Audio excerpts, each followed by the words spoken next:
A simple Rainstick kit uses a cardboard tube sealed at both ends and filled with tiny beads to transform raindrops into musical rain.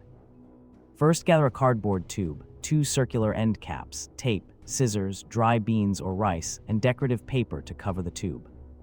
Seal one end with a disc, then poke a small hole and secure the other end before pouring in the beans to about 3/4 full. Place the end cap on and seal tight, then gently tilt the tube to hear the rain-like sound.